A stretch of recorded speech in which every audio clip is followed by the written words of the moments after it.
Third Degree Net Podcast. Third Degree, the Third Degree Net Podcast. Third Degree, the Third Degree Net Podcast. Third Degree the Podcast is brought to you by Soccer90.com. You know our good friends over there got all the good stuff. The international gear, the U.S. gear, FC Dallas gear, North Texas stuff. Check out all the new Sport Design Sweden stuff with the coats and the hoodies, the sweatshirts, get you geared up for the fall and the winter. And they got everything. Third Degree listeners, when they use the code Third Degree, get 20% off your order over there. Soccer90.com. Everything you need for soccer. Some exclusions may apply. Hello there, FC Dallas Curious fan. Welcome to episode number 232 of Third Degree, the podcast. Hi, I'm Peter, and today, Dan Crooke is gallivanting around the city that never sleeps, Las Vegas.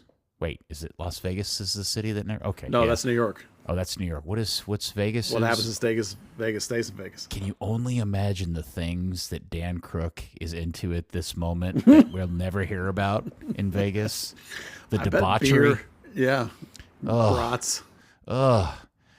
That beard of his and that kind of insanity. Crazy stuff. There's a really great Hoffenbrau type house in Vegas that's fun near the Hard Rock. Maybe he's there. Maybe. Yeah. Dirk and Steve Nash used to go there all the time.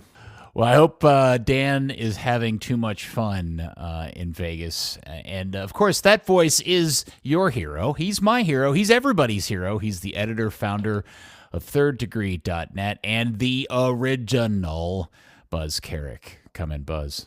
Hey, Peter. We got Dan back for 1 week, and then he went on vacation. Man, he's a butterfly. He's a podcasting butterfly. Busy man. He is a very well. You know, when fun calls, you should go. There's only one lifetime. Yeah, and he does work like 2 jobs, so that's understandable.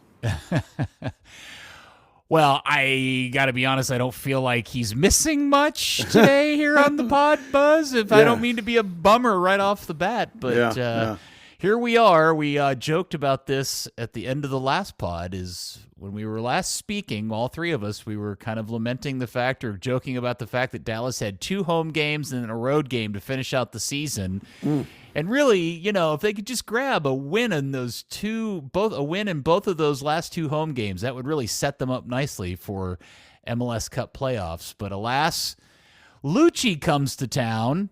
And it appears that Lucci and Nico had a meeting before the game and decided and agreed to play each other's style of game in some sort of weird bet that they made. And we ended up Dallas 1, San Jose 1. You were there for all of it, Buzz. Yeah, I don't know whether this is a cavalcade of ties or a smorgasbord of ties. There's a lot of ties happening. It's too many ties. Too many Buzz, ties is what it is. Well, they're gonna back into the playoffs apparently.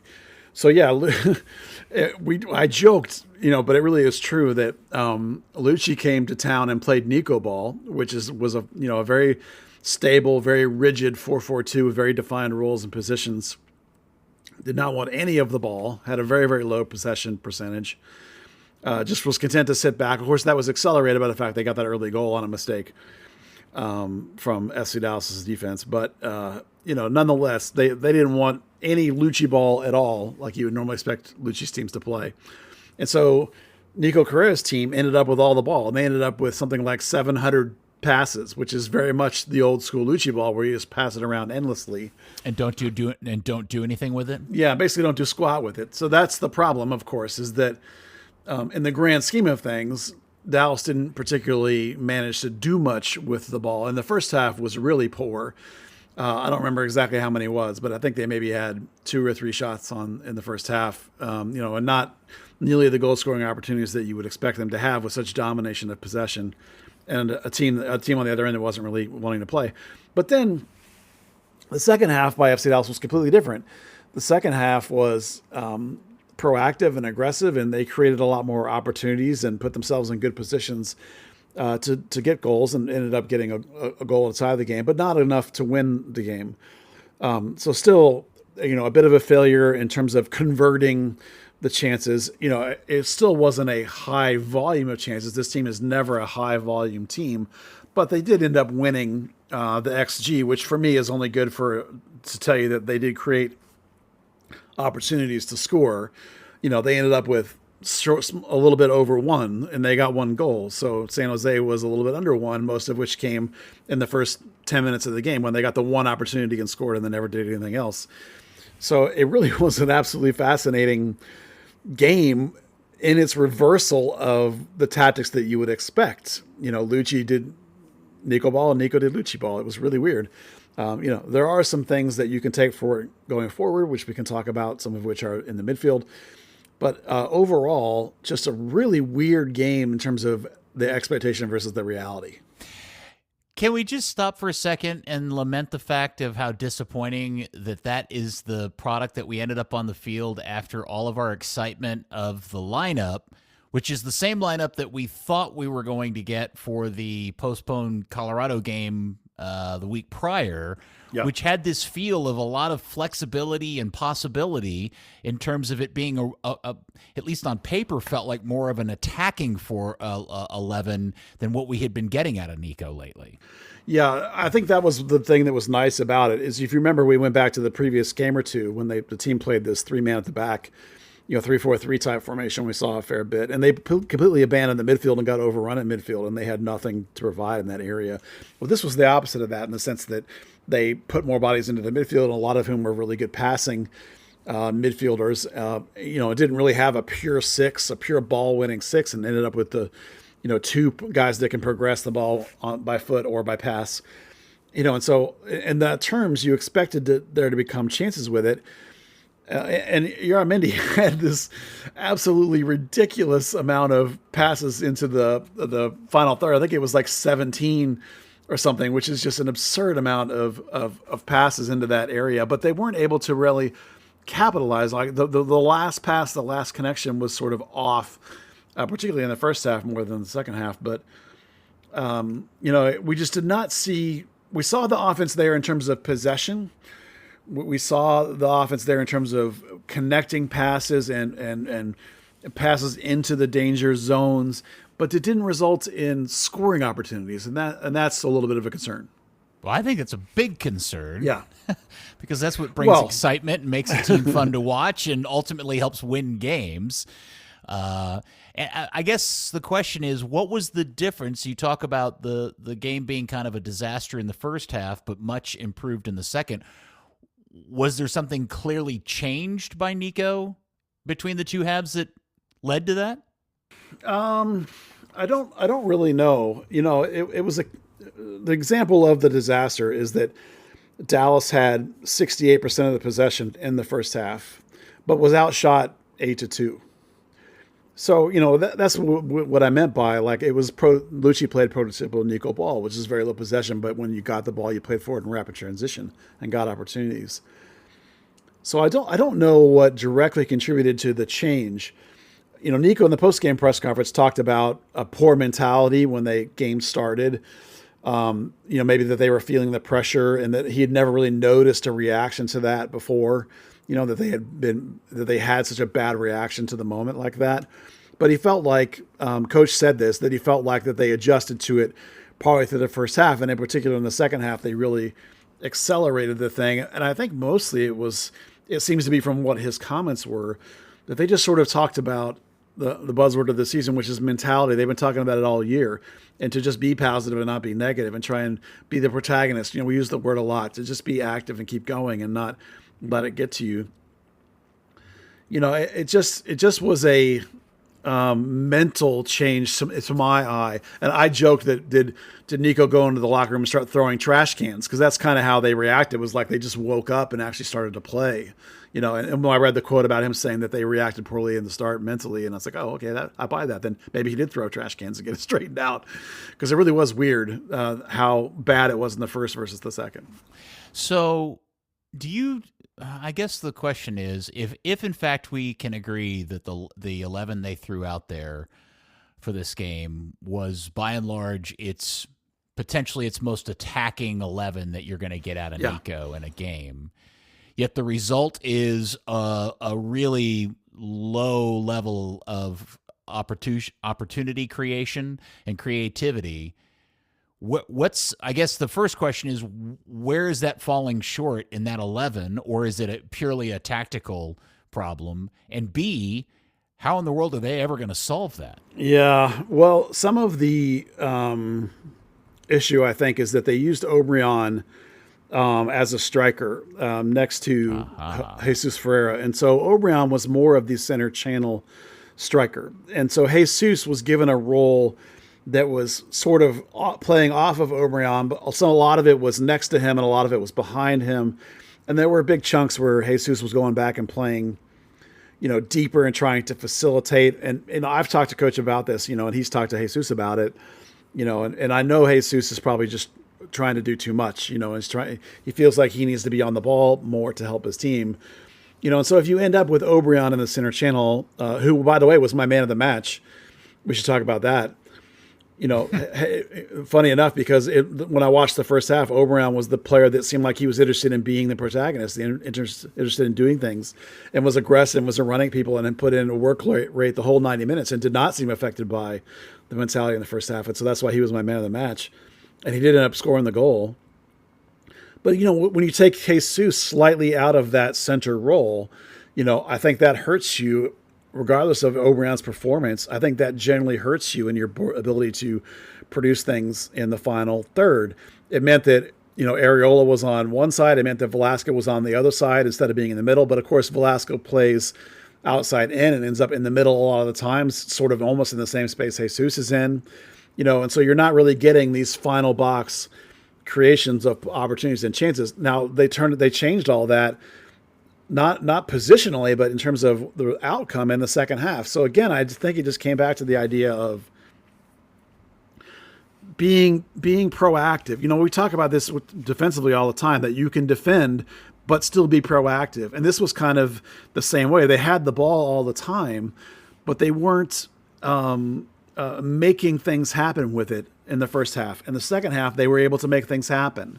And a lot of time it really is just comes down to the mind, the willpower, the attitude, that a lot of times that's the difference between at the highest levels of soccer are those things. And so they made that, whatever adjustment the coach made, I don't think it was tactical. I really think it was just waking everybody up. Hence the joke about throwing trash cans in the locker room. I don't actually know that he did that, but that surely seemed like what it was because they reacted appropriately. You do realize that when you post the instant reaction 3 things video after a game and you announce, for those of us who have yet to watch the game, that Obrian is your man of the match, that, at least for me, is a huge bummer and makes me not want to watch the game. Does it? Yes. If Hot Air Obrian with Jesus and Paxton and Idara and all these other players that I really, think are quality, and I'm finding out that Hot Air is outplaying all of them and winning man of the match. And I also know the game ends up 1-1. Yeah. That just tells me that this is not a good performance and worries me about this team, especially at a time as you're a run into the playoffs and you're fighting for a playoff position, because they don't have this thing locked up. I mean, we'll talk about this in a little bit. There's a very clear scenario. Dallas just misses out on the playoffs altogether at this point. Yeah, it's unlikely, but it is a scenario. Yeah, well, I think it's important to remind people that sometimes I put expectations are part of my choices on man of the match. Like Jesus is almost always Dallas's best player by a lot of metrics, but that doesn't mean he's going to be man of the match 34 times. In this particular case, Obrian was man of the match because of his mentality that he didn't suffer in the first half like almost everybody else did.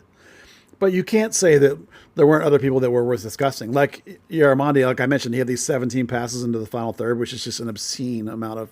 He had 130 touches, which is just ridiculous, and passed at a 94% clip out of the central midfield. That's just ridiculous, absurd.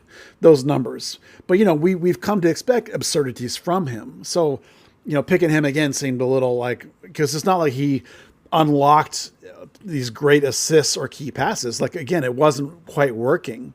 He, the coach was telling me that he already, in the short time he's been here, he's already one of the league leaders in basically threw balls into danger areas. I can't remember exactly how he described it, but basically he's unlocking teams nobody has ever done here, in this very short stint here. And Paxton had a really nice game too. Paxton only had 83 touches, but still was like at 85% passing and had 10 progressive passes and a normal sort of 7 into the final third, which was still really, really good.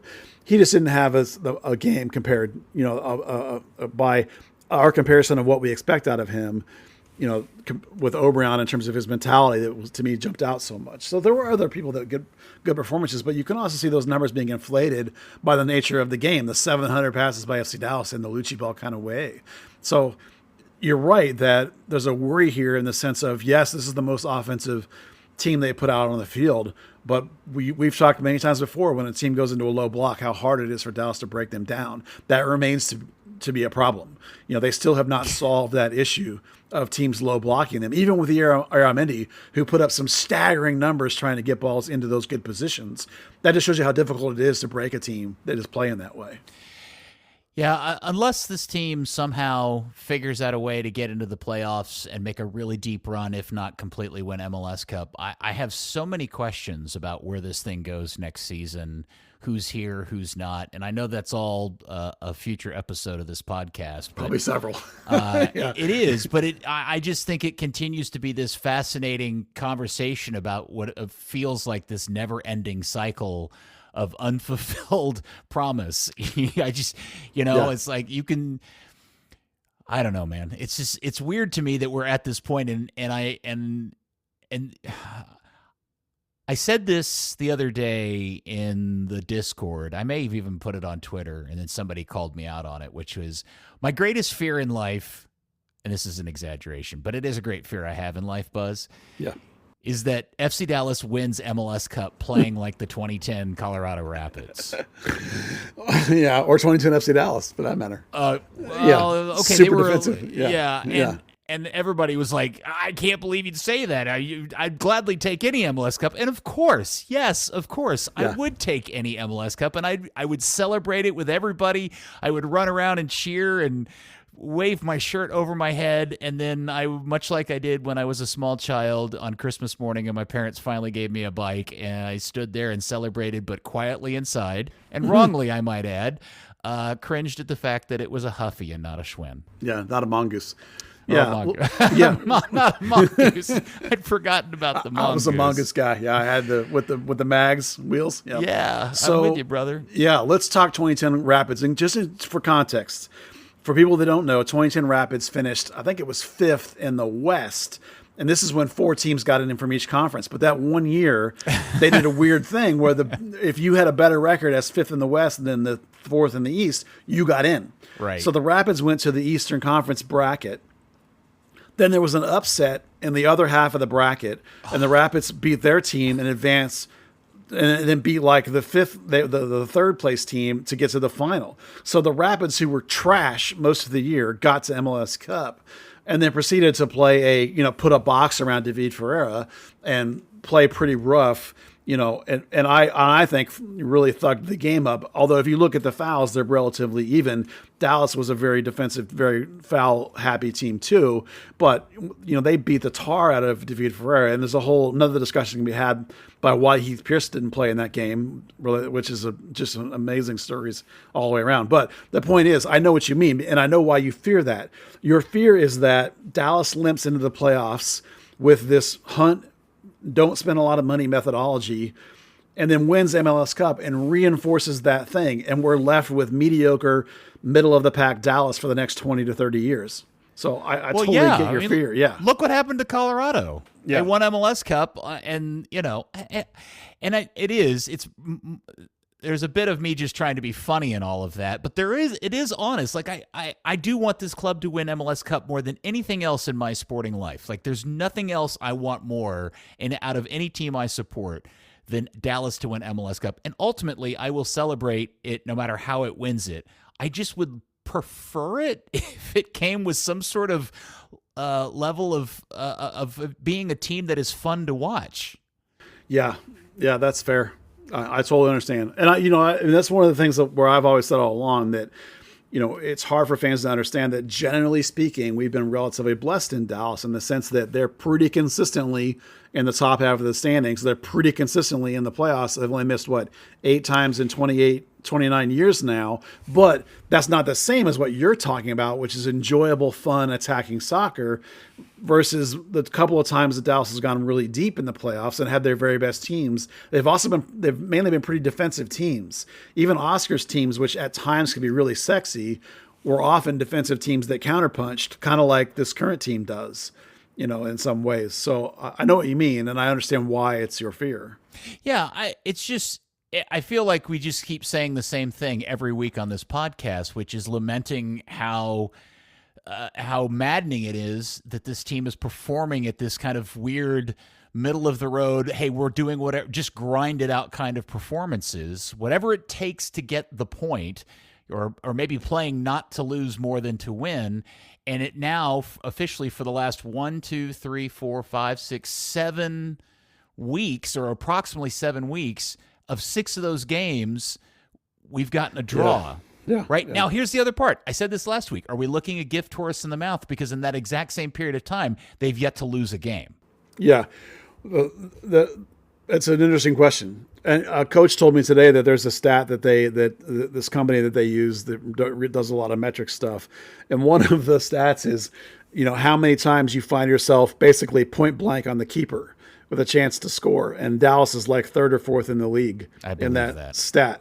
So, other than Jesus, who's a pretty clinical finisher, generally when he gets in that position, he's not been the last month or so, but usually he's pretty clinical in that position, but nobody else is.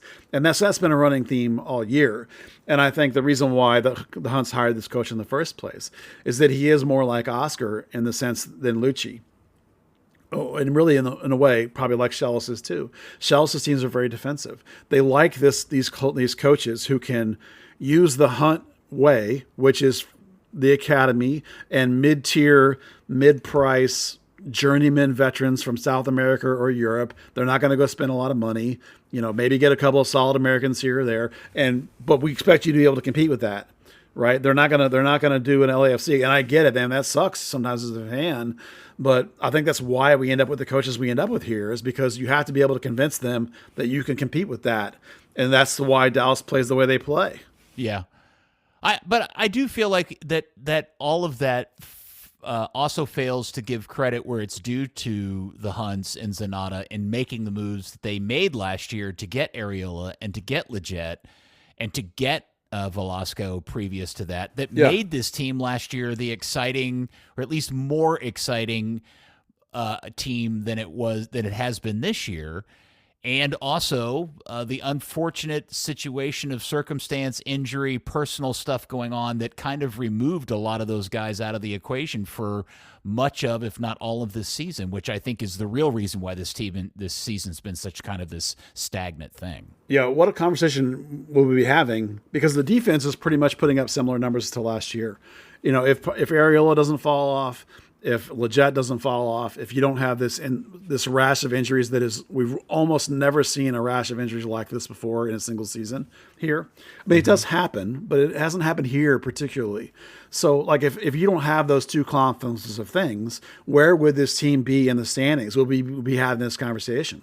So, I think the chance creation, I bet if you went and looked, I bet it would be similar to last year, and that the fall off is just the fall off in these people of converting. That Areola not having the goals and the assists, Velasco not making a jump forward that we would have expected in goals and assists, Leggett falling off in goals and assists. Oberon's the same this year as he was last year. Jesus is pretty much the same this year as he was last year, minus a couple of fall offs in the last month or so, post national team hangover, but. Really, it's pretty much the same team. What's the difference? It's the injuries and the fall off in a couple of guys, which, as we've talked to death, might just be mental and off-field stuff as much as anything. Well, I think all of those talking points are components of why whatever future discussion we have about the 2024 season will be fascinating, because yes, fixing – I'm sure there's an argument to be made that the promise of next season is found in just a certain number of people, A, staying healthy, and B, performing better, or alternatively, getting rid of a bunch of guys or selling guys and replacing with new bodies, which feels like a rebuild to a certain degree. Yeah, I not to get too far ahead of ourselves, but you remember this last winter, we talked about how Dallas kind of stood pat and didn't really do anything. I don't think the fall off is because of that, the standing pat thing. So I think that there'll be proactiveness to a certain amount of extent, but I also don't think it's going to be a rebuild. Well, yeah, I think their activity in changing this team will be predicated on how much money they generate from the sale of any player, probably, which again makes this conversation even more crazy, which is if they make a lot of changes because they got a lot of money, that means they sold, say, Jesus. Yeah, or Allen. Or Allen, yeah. And suddenly now they're replacing a critical, if not the most critical component of their team. Man, I think it'd be tough to sell Jesus right now. He's pretty cold. Yeah. And remember the winter. Yeah.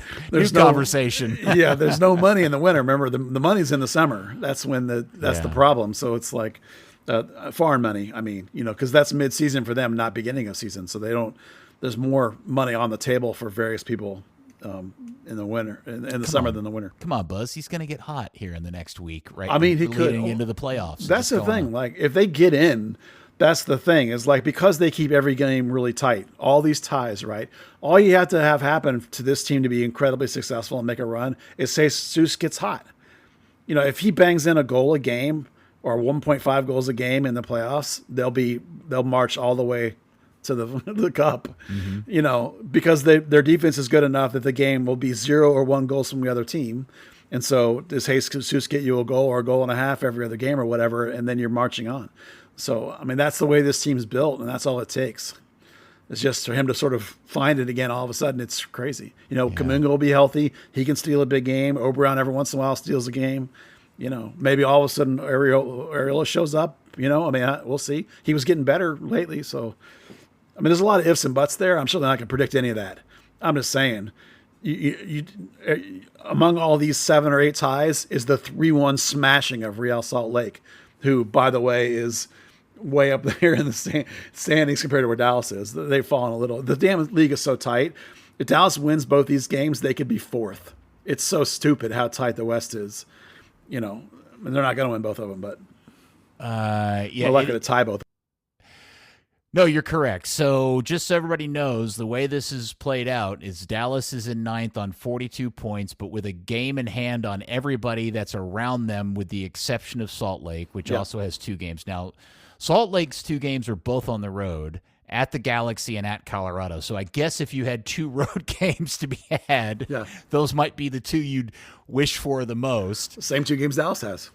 Yes, exactly true. Except and Dallas gets the benefit of having Colorado in Dallas, or in Frisco. Whatever, same model.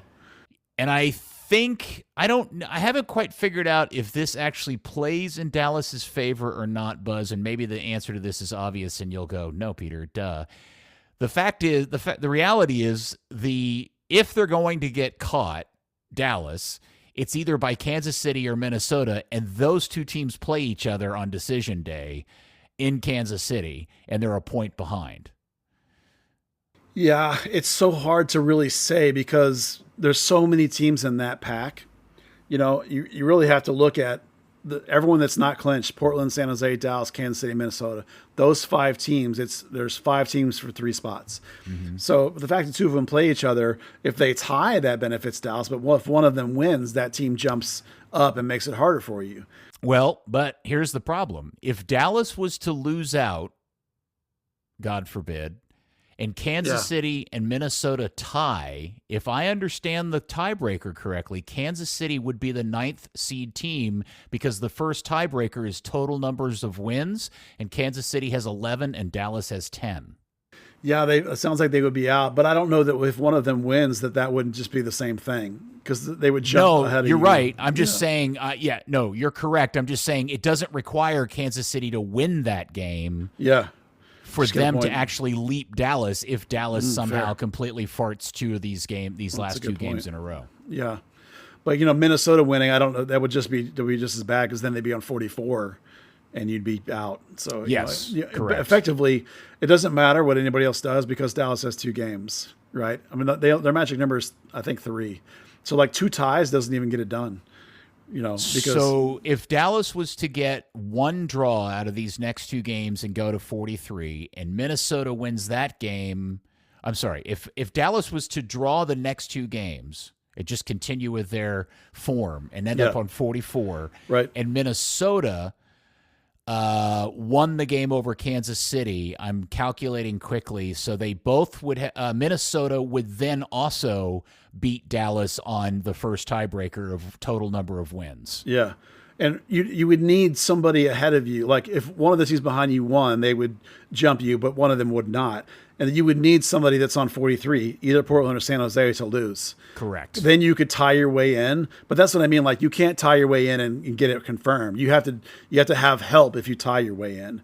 You need to win one of these games, and then it's out of everybody else's hands. Yes, correct. And San Jose's final game is a home game against Austin, which is a crazy story. And Portland has that very important game against Houston in Portland. I mean, that's probably the toughest one is Portland against Houston, because Houston's really good, but then Houston's also clinched. Yeah. And San Jose plays a crap Austin team, but, any team this is the problem with any team in the bottom, is that whether they've changed coaches or not, they're playing for jobs. Like if you're one of those teams, your team's going to get turned over. So whether it's by the coach you get to keep, like Wolf, or whether it's the coach that's going to come in, like Colorado. Maybe it's the coach that they have as an interim, but maybe it's somebody new. Either way, you're playing on tape for somebody who's going to be reviewing this team. So those guys are going to be fighting and clawing. This isn't like the league you're in where it doesn't matter. These guys are fighting for jobs and careers and livelihoods for their families. So I know that we don't have relegation here, and people talk about that lack of pressure. Putting food on the table is pressure when you're a professional. You know what I mean? Like, because if you stink it up for one of those teams, you're going to be out of MLS, back down somewhere making 20 grand. It's not. It's not the same as a team where you get relegated from the Premier League down to the Championship. You're still making $5.2 million. It's a different world. Well, decision day is more than a week away. So this weekend, there's only 2 teams out of this group playing again. Dallas obviously is hosting Colorado, and Salt Lake is at the Galaxy.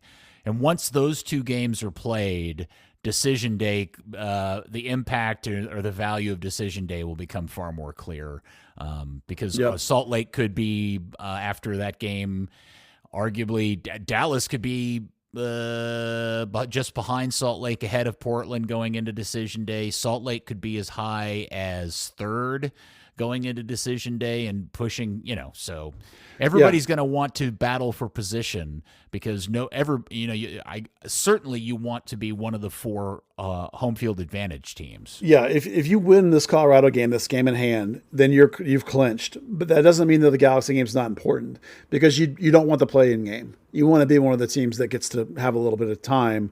It's not long. It's just a couple of days off. You don't have that extra game where you can get knocked out.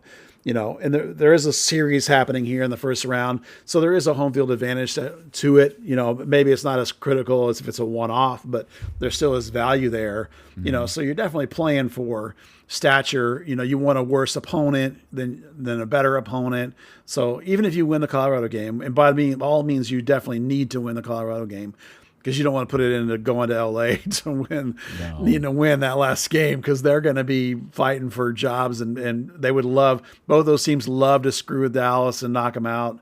That's the history of both those teams screwing over Dallas for sure. So I was sitting here listening to us discuss all these permutations of how this could play out and how ridiculous it is, and then I flash back to 10 minutes ago when you were trying to explain the 2010 MLS playoff structure, where one team qualified for another conference's playoffs. Yeah. And ended up winning MLS Cup they did. As a team that shouldn't have qualified for the playoffs. That's the most frustrating part, is they shouldn't even have been in the damn playoffs. They were like, if I remember correctly, like at that time, there were 6 teams in each conference. So they were 5th out of 6 teams and got into the playoffs and won MLS Cup. It was just so frustrating. And won it on an own goal, no less. Yeah, good for Drew Moore. Oh, my gosh. That makes me laugh. What a league. What a league. And it's the other our league. The other, yes, it is our league. And the other comment, just observation. Am I wrong in feeling like nobody is talking enough about the fact that St. Louis won the Western Conference in its debut season? Boy, yeah, no, I think people are talking about that. I think people underestimate them though. Like people, I think, are assuming that they're like some fluke. They're not really as good as they on paper, but they definitely are built to win in this league. And the thing I will point out to demonstrate that, goals for obviously is ridiculous at 62, but look at their away record. 6 away wins tells you that they're legit, right? That's when any team that's anywhere close to 500 or more on the road, and that's not 500, 6-8-3, but it's pretty close to 500, which makes you wonder what's wrong with Real Salt Lake, that their road record is way above 500 and their home record's terrible, but that's a whole different ball game. But I think St. Louis is legit. They don't play like most people in this league. They don't try and possess the ball and pass it around. They're like an old school U.S. team from the 90s where they just go like a track meet, they just run at you every time. They don't want to pass it and build around in the back. They just, they don't crush it route one, but they definitely just get up and go in a hurry. Don't really seem to care about possession that much. They're a fascinating team. Well, they also have to be the prototype for any future expansion. I mean, if I'm San Diego, I'm immediately trying to get my team put together and put in USL and play a season or two before you come into the league. So you have something established, not just players per se, but at the whole process of getting ready to play and understanding what it is to be a team and practice and all of those kind of things. I'm a big believer that a part of the reason why St. Louis has been so successful this year is because of all the work that organization did in the year or two prior to coming into MLS. Playing in Next Pro ahead of time, that was so valuable for them. Getting all their, everybody, and they did a really nice job with all their foreign signings. As far as I know, they hit on almost all of them, if not all of them. They just really did a really nice job building that team. Okay, so Colorado comes to town Saturday, Buzz. This is the game that did not get played a little over a week ago due to weather. Yeah. Hopefully, and what's crazy is the weather's going to be amazing this weekend. And so, right.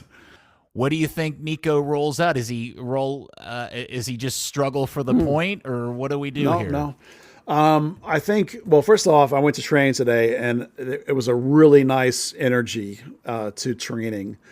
And I don't think it was necessarily driven by coach. The players themselves seem to be not frustrated and like moping, but frustrated and like angry that they're getting all these damn ties.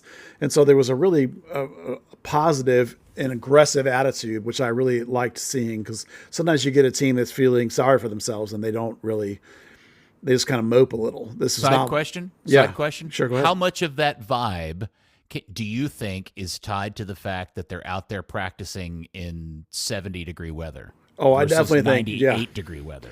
Well, it certainly is more comfortable for sure, and it allows you to be more aggressive, and you don't have to worry about burnout quite so much. But this team, has always under this coach, they run training in a way that keeps it really moving and quick, But I do wonder over the course of the year, of course, how bad that gets in terms of the burnout. I don't know that I would put all the injuries that happened this year down to that, because they did it last year too, and it was fine.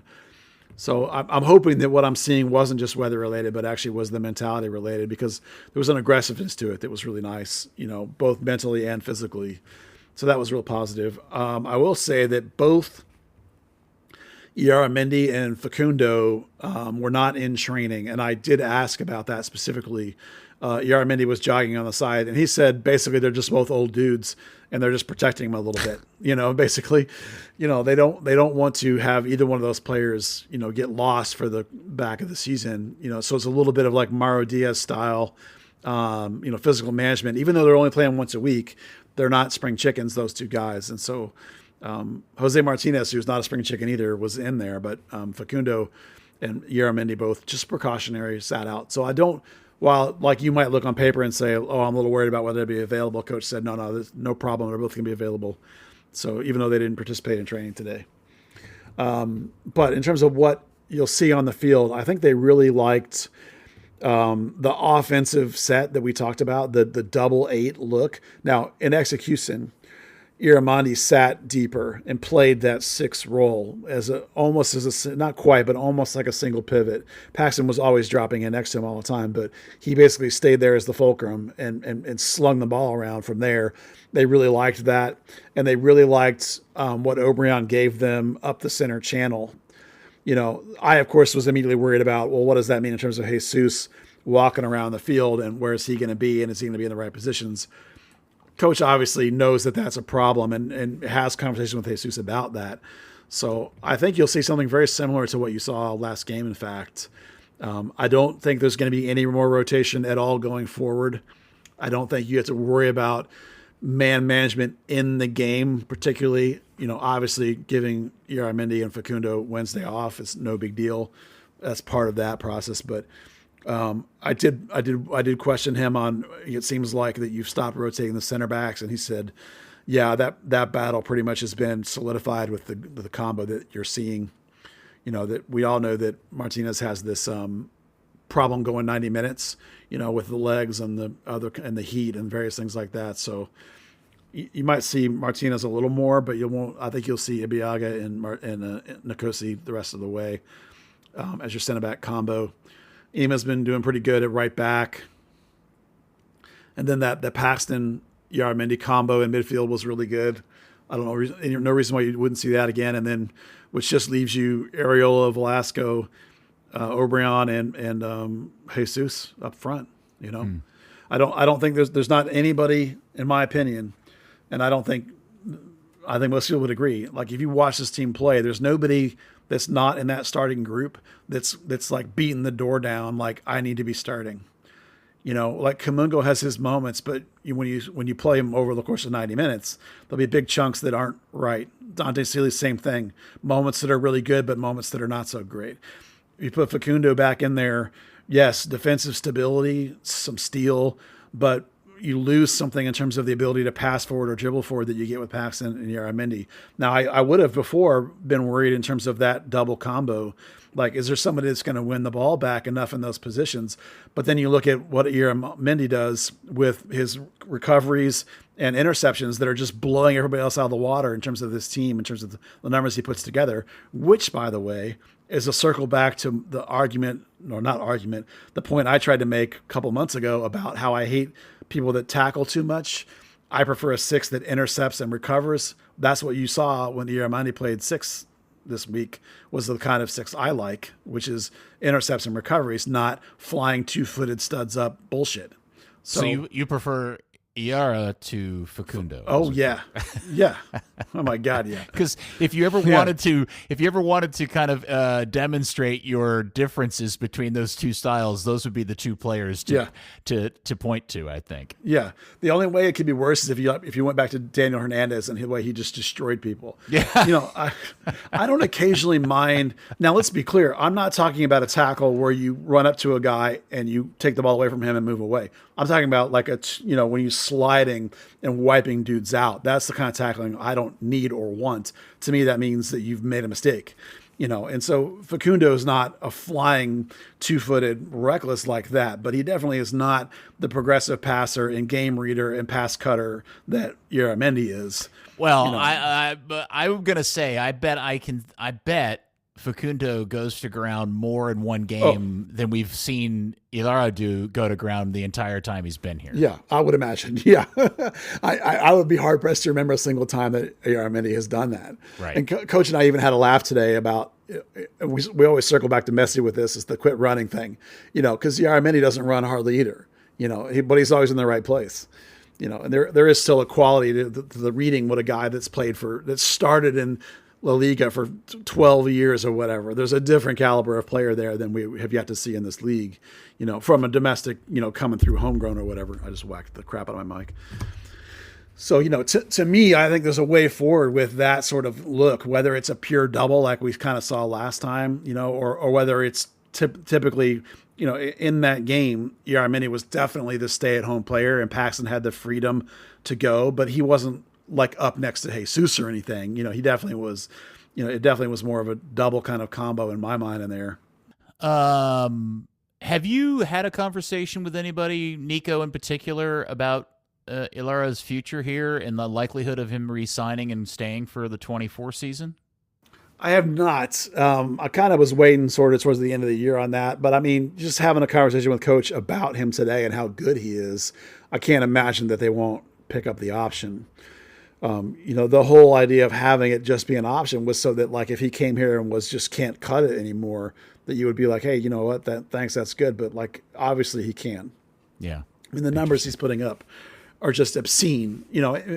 You can use your eyes and just see what he does that's so immaculate. But if you can't see it, if you're a person who can't read the game, and that's fine, that we have lots of fans that are new, or just don't have that kind of thought process, you can dig into the numbers yourself and look that he's just doing absolutely extraordinary things with the ball.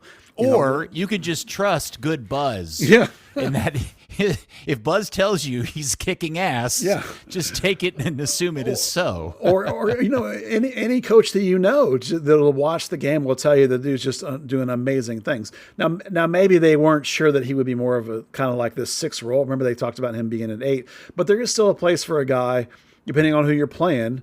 There might be a situation where you want a guy in there that's more of a defensive pure stopper, a Frazier or a Facundo. That's not the end of those kinds of players. I just think that for the purposes of this season, where the problem is chance creation and finishing and not defensive stalwartness, we haven't seen you put Aramendi in there. There's no drop off in the defensive stalwartness of this team, so it's perfectly fine. It functions that way just as well as it does before. Yeah, one of the frustrations is that prior to Ilara getting brought here in the window is we spent the first half of this season getting frustrated over the lack of having a midfielder who is doing some creative stuff out of midfield and kind of doing that first stage of attacking creation and creating opportunities. Yep.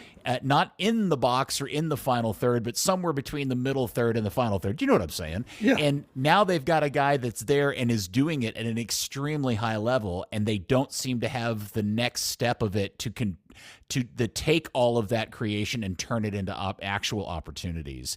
And so the idea that you would have an entire offseason to either A, get the guys that you've got on the roster to figure that out and execute on it, or B, find players that can, because you've got this guy, is exciting to think about for the next season. Yeah. I mean, back then we talked a lot about how Edwin Cerrillo would shield and dribble away to relieve pressure and then pass, whereas Facundo was more of a pure progressive passer from his position. Yeah. Now, neither one of them, can do both of those things together. They were both, one was good at one was good at the other, but Aramendi can do both of them really well. And the amount of times he is in the right position to cut off a play and circle it back, even without a tackle, just being there and picking up the ball and turning it back in and making them recycle their whole defense and their build out. It's just really, really high. There are multiple times a game where he'll do something and I'll just be like, oh God, that's so good. And it's all really subtle stuff. The question will be, in terms of the future, can he do it for 34 games? Because I'm going to bet you money the answer is no. That you'll have to be really careful with him in terms of man management over the course of the next year, which is why you can't just have it be one guy. There have to be multiple bodies in all these positions now. It's no longer a case where you can, particularly in Dallas with as hot as it is, you can't really have – we know Paxton can't play 34 games, right? Even guys like Farfan, who were as healthy as you could be and young. Remember last year he broke down at the end of the season when they tried to play him for 34 games. He didn't break down physically, but he broke down in terms of his performance. So, we're moving into an era of Major League Soccer where you're not going to have guys play every single game anymore. They're going to be rotations all the time. So that's fine. But, in terms of like how you play with him going forward, I think last game is a really good demonstrator of how you do it. You want Paxton to excel with those dribble penetrations. He's what he was doing particularly good against a couple weeks ago. Last game, he got a little bit lost in the second half when he started trying to do too much. But at its core, it's still there. And he had a really nice game, statistically speaking. So that's a really good way forward. And there will be defensive guys in there too. And I think it's really exciting. And it means in a way that you can move on to trying to fix other things. All right. Can we have real talk? Sure. Here we are. We have 2 games left.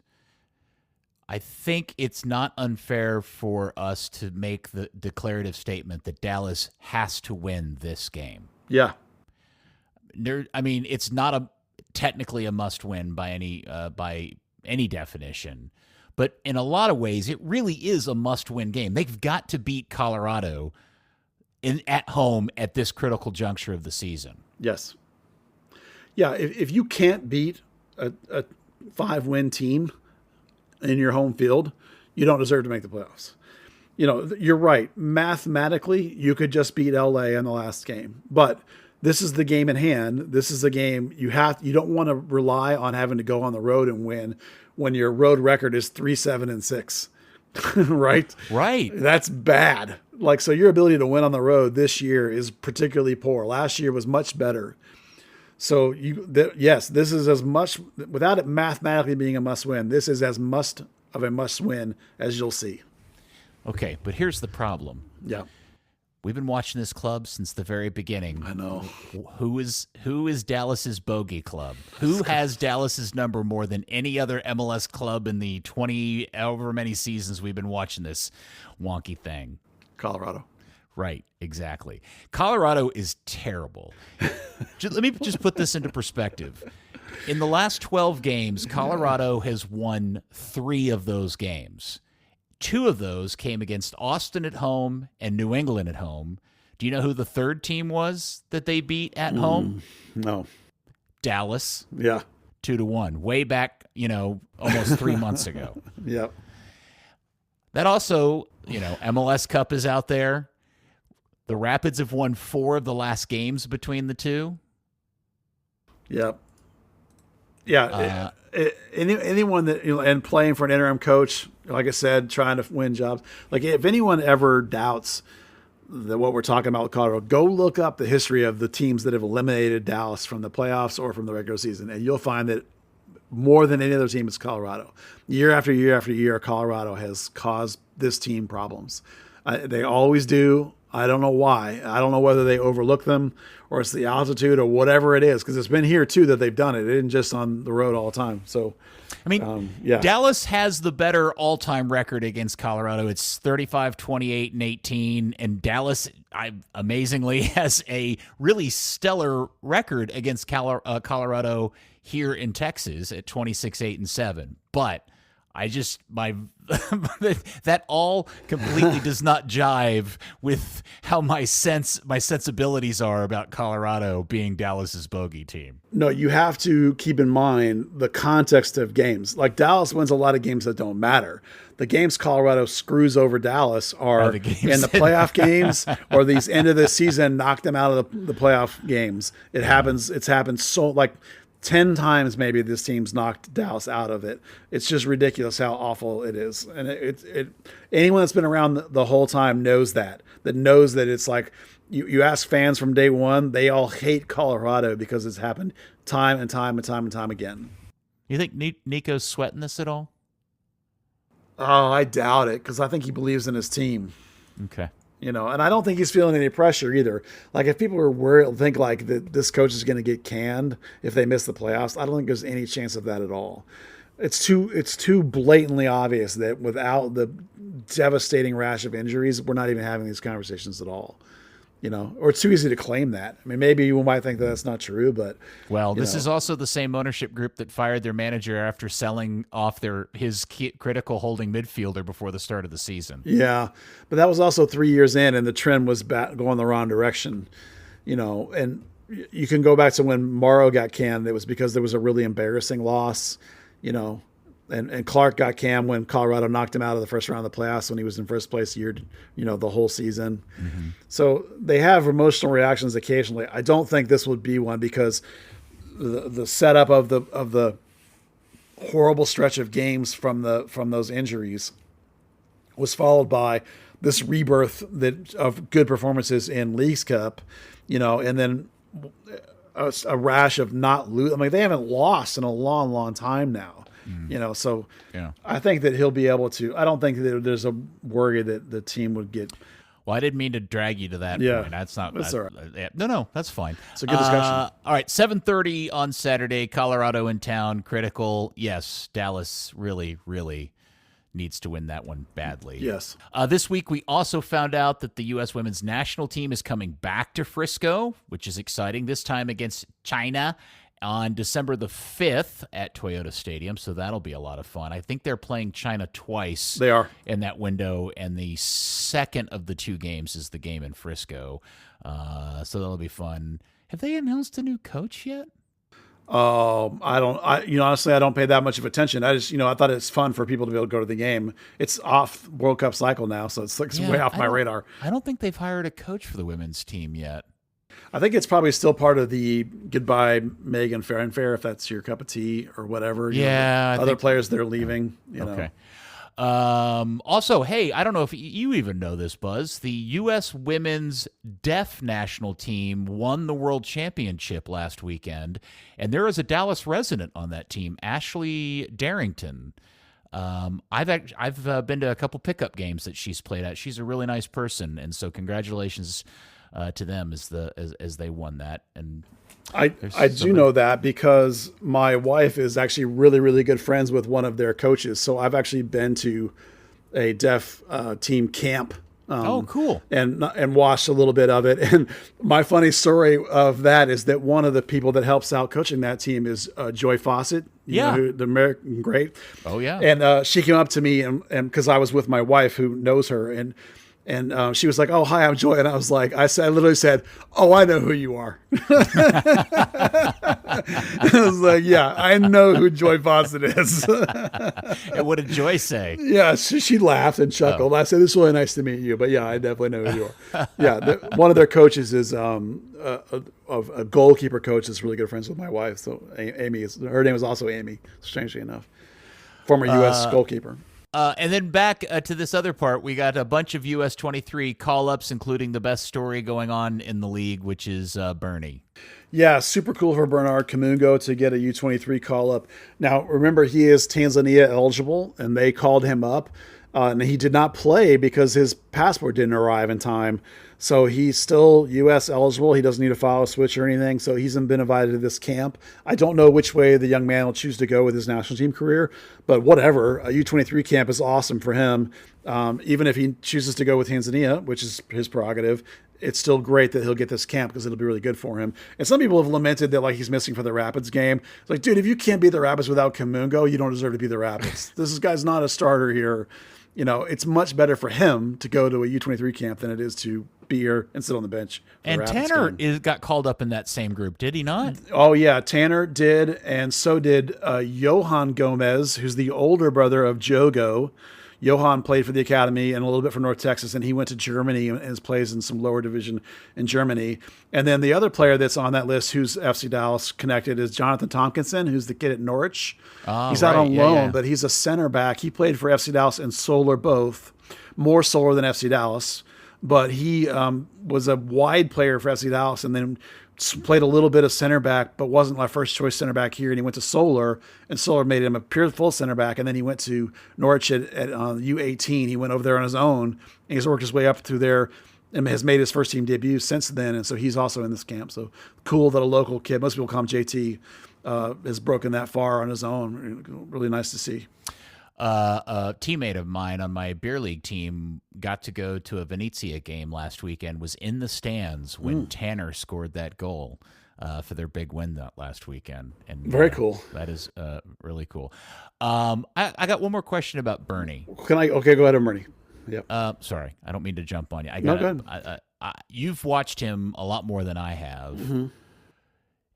Does Bernie have national team level potential? Yes. Really? Yeah. Okay. He's got huge upside because the thing to remember about Bernie is that he's doing all this stuff really still on pure instinct. Yeah, I know. That's why I asked the question. Yeah, his tactics are still, relatively speaking, a disaster. He didn't even kick a real soccer ball. By the way, the podcast Taylor Twellman did with Bernie was phenomenal. Bernie didn't even kick a real soccer ball until he was 14. He was playing with bags of socks and stuff. He didn't walk on grass or play on grass until he was 14 when he came to the United States. He only played high school soccer. He did not play club, so he had no real high level tactical coaching. So he is way behind on that stuff. And if you watch him play And this coach in particular is really big on that kind of stuff. So if you watch him play, you can see the moments where there's a hesitation or a delay because he doesn't really know 100% what to do yet. Even North Texas is not the same as Major League Soccer in terms of tactics. But he has, as Coach mentions, he has incredible instincts in the moment. One-on-one, he's able to score massive goals in big opportunities. He rises to the occasion. So the sky's the limit on this kid. It may be that his entire career is in Major League Soccer, but he has the potential, if he gets it all worked out in terms of his tactics and team concepts, to go to a level higher than Major League Soccer. That's great to hear. Very exciting stuff. Yep. All right, I jumped on you with that question. Yeah. You had something else you were going to talk about. No, there's just more call-ups to talk about. Oh, sorry. So Antonio Carrera and Nolan Norris are both going to the Pan Am Games, which is with what is basically like a U20 team plus a few U23 guys. And the thing that's really fun about that is that one of the U23 guys is Nico Carrera, Antonio's older brother. So those guys are going to get to go represent the United States. Where is he playing now? He plays for Holston Kiel. That's right. Yeah, Okay. they sent him out on loan last year to get some experience, and now he's back with them first team. So he's in their first team concept. He doesn't start, but he has made his debut for their first team. So he's I couldn't tell you the level comparison, but he's like Corsa, I guess, for FC Dallas, where he gets a game or two every once in a while. Mostly he's the bench player, but he's still only 21 or 22 or something. So lots of upside there still for him. And then Nolan and Antonio will go down there too and have a lot of fun. So Antonio Ramirez, who's a player I've talked about a lot from the academy, he's got another Mexico U18 call-up. Steele Cook, who's one of my favorite names in the academy, has got a US U15 call-up. It looks like somebody leaked the roster. It's not official yet, but he's on the leaked roster, so that's kind of cool. How is Steele spelled?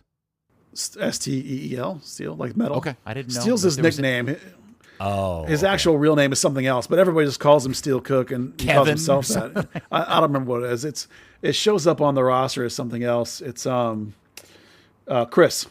Oh. Christopher, but he goes by Steele. That's what everybody calls him. I have no idea where the nickname comes from. I didn't even know his name was Chris until I saw a U.S. roster with it on there one time. And then on the ladies' side, let's see, Emiri Adamas. I hope I pronounced that correctly. It's not Adams. It's Adamas, maybe, of Solar, and Ava McDonald of FC Dallas are in the U19 team that's also going to the Pan Am Games. And there's another girl this is crazy. I had to mention her separately because she plays for Solar. Her name is Amelia Villarreal. She also plays for Michigan Jaguars. So she plays for two different ECNL teams. I don't know how you do that, but credit to her that she's playing that much soccer, that she's jumping back and forth somehow between those teams. She's the byproduct of divorced parents living in two different places. Yeah, maybe. I don't know, because I missed that she was with Solar because it says Michigan Jaguars on the roster. Interesting. And if you Google her social media says both teams. So I don't know how it works, but shout out to her. That's a lot of soccer. And then some girls from Solar, Addison Shimmick, Emerson Andreas, and Giselle Aguilar are all in the U15 team, U.S. national team, and Caroline Swan, which is the girl, Caleb Swan's sister that I mentioned plays for the Defeaters boys team. Yeah. Yes, DKSC. I've double checked that. She definitely plays for the boys team. So she's also been called up to the U15 girls national team. So that's fantastic. That's a whole bunch of local call-ups, again, just proving how great local DFW soccer is. And you guys should all go watch these kids play because they're awesome. Yeah. I love you, Buzz. Yeah. Support local soccer. Yes, absolutely. There was something else I wanted to talk about, and now I've completely. Oh, if nobody has read it, go to ESPN and go to the toe poke section and read the article that they put out today about the most outlandish kits in world soccer. Have you read it yet? No, it's on in the Discord. I've been meaning to. Yeah, I'll get to it. Yeah. Dude, there are kits out there that I have not yet seen, and some of them are amazing. And then some of them are utterly ridiculous. There's a team playing somewhere in Asia that their kits are essentially they're like it has like a tie drawn on it, and the shorts look like suit pants, but in shorts with a belt and everything. It's pretty hilarious. So that's actually a uniform people wear in soccer games. So, yeah, go check that out. I'm definitely going to go read it. I mean, I've been meaning to, but we got my practice this morning. So, All right. Anything else? Yeah, one last thing. Like, if anyone's listening to this podcast that's one of these people that all the time is talking about how they should be playing, is that they're as good as this guy or that guy or whatever. Well, both the Outlaws and the Sidekicks are having combines coming up this month. So if you think that you're actually as good as these guys, go out there and get on one of those teams, get paid to play soccer, and start your upperly mobile soccer career and prove us that you are better than all these guys. You know, that's actually a really good point, because if there's an attainable level that somebody who really thinks they've got game, that might be the best entry point out there. And that is setting aside the idea of NPSL or UPSL, because that's, to me, is still kind of just basic amateur stuff. Yeah. I think there is some crossover between indoor and NPSL outdoor, some. Sure, yeah. But those indoor teams have some of the very best local semi-pro, pro players on them of the last decade play on those teams. Those are some really talented local players. These are guys that have advanced into the Open Cup. These are guys that have flirted around the edges of professional teams or even been full-time professionals, that are on these teams. So like Blas Perez is here. Now, is Blas Perez not for MLS? Well, no, but if you can't get out there and compete with Blas Perez, then you can't compete with anything else above that. So, go prove to us, not to me. I mean, I don't care. But, from time to time, I'm sitting in the stands, I hear people say, my dude's better than that guy. Man, okay. Yeah. Now's your chance. Get out there. For the super cocky of you out there, I specifically challenge you to go try out for the Outlaws and let Tattoo be your coach. Oh, yes. Yeah. Well, and Ed Puskarich has taken over Sidekicks. That's a dude that's played at the very highest level in this country, MLS and things before MLS. Yeah, but Tattoo, it's a miracle to me that Tattoo is still coaching in 2023 because of culture and, Tattoo is such a hard ass as a coach. And it's just funny to me that somebody hasn't complained. I'm sure I don't know. He's just, so if you think you're super cocky and you think you're good enough, just skip the Sidekicks altogether, go straight to the Outlaws, and then report back to me how you handled Tattoo in your tryout session. He'll make you better. And they got Nick Stavros, their assistant, who's a great former Sidekicks and coach around here. Segu's their goalkeeper coach. I mean, both of those teams have really good staffs that will make you better as a player. And if you think that you should be a pro soccer player, that is not a bad first step into proving it. There's guys that have crossed over from those teams to people like North Texas or USL1 organizations. It happens. There's a guy leading a local guy here that's at the top. We'll talk about him some other week for sure, who's at the top of the USL1 scoring charts now, that came out of Denton Diablos. So, and indoor as well. All right. I think we've covered a lot of stuff today. Yeah, got a little call out at the end there. Got a what? I got my call out at the end there. Okay. It's all the dudes in the standings that lean over and tell me they're better than that guy. Okay, let's go.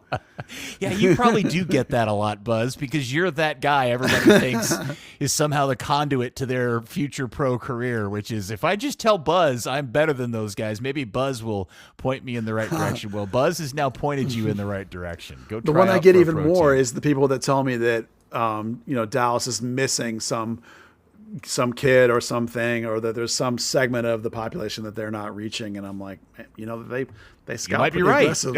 I mean, it's possible that you're right. This is a way to prove this is the most accessible way, is to go to one of these tryouts for these indoor teams who need players, because there's plenty of players in this market that are good that maybe have been missed. You can go play with Jamie Lovegrove and find out how good that guy is. Yeah, for sure. All right. Well, again, I hope it's too bad that Dan has gone on vacation to some place that he is not allowed to come back and share stories of his adventures. Yeah, I know. Pretty sure he's with his wife. It's not going to be that weird. Be a fantastic bonus edition of Third Degree, the podcast. Yeah, Dan in Vegas edition. That would be a lot of fun to hear that story. So well, maybe there'll be some in the Discord. Yeah, well, maybe we'll make a special Dan's vacation story channel in the Discord. Yeah.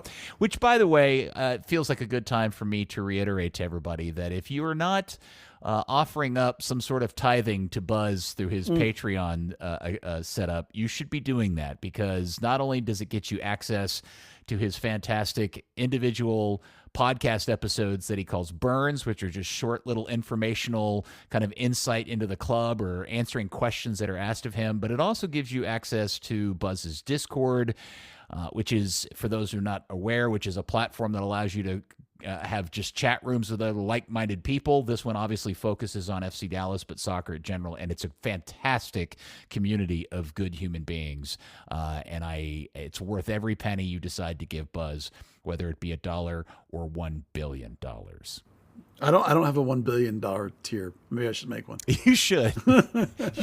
I mean, Dallas has like a bunch of billionaires, so maybe you'll just get lucky and one of them just loves you that much they decide to give you $1 billion. I keep waiting to either win the lottery myself or have somebody I know win the lottery and be like, hey, here's XYZ you can quit your job. If somebody Patreons you $1 billion, you will be required to essentially live in that person's house and be at their beck and soccer call 24/7. I believe that amount would trigger the taxation section of the Patreon to. They'd get their own Discord. Yeah. Well, no, it's just in the sense that like they would actually Patreon would report that total to the government.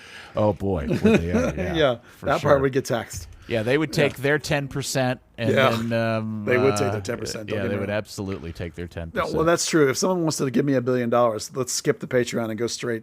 Let's go man to man and skip them. Okay, because I don't want to give 10% to Patreon. I will say this more reasonably. Whether you're going to give Buzz $1 a month or you're going to give Buzz $100 a month. Yeah. How about that? There you go. That's fair. I do have a tier for that. See? Does anybody use it? No. It was designed for someone that wanted a sponsorship opportunity and needed a way to facilitate a payment of a sponsorship opportunity. So that's why it exists. No, I don't actually expect someone to give you $100 a month. That'd be ridiculous. Man, I love what you do. Here's $100 a month. That'd be insane. You may be a little suspect. It would be sus. Probably weird. That person probably would be wanting lunch every week or something. And you probably have to accommodate them. At $100 a month, I probably would have to accommodate that. Yeah. You take them to Chiba Hut once a month. Oh my God, I went there again today. It was so good. Did you really? Yeah. Well, it's vaguely near Toyota Stadium, so like, it only just opened. The new one's at Preston and what?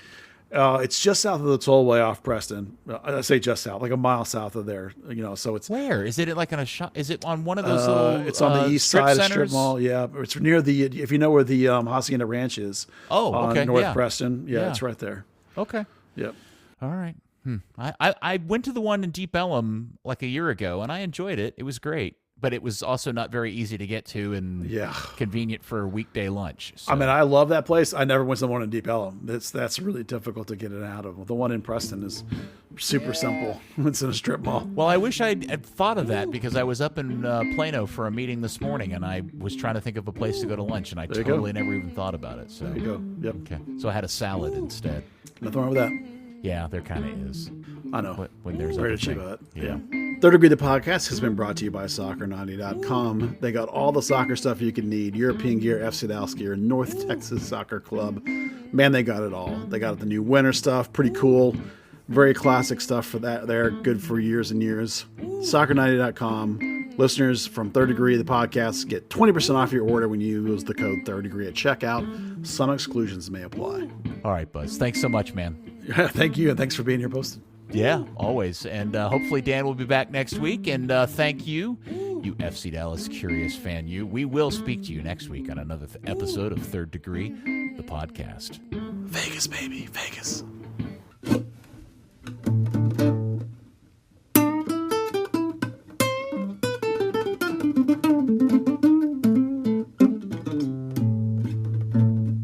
Third Degree Nail Podcast. Third Degree Nail Podcast. Third Degree Nail Podcast.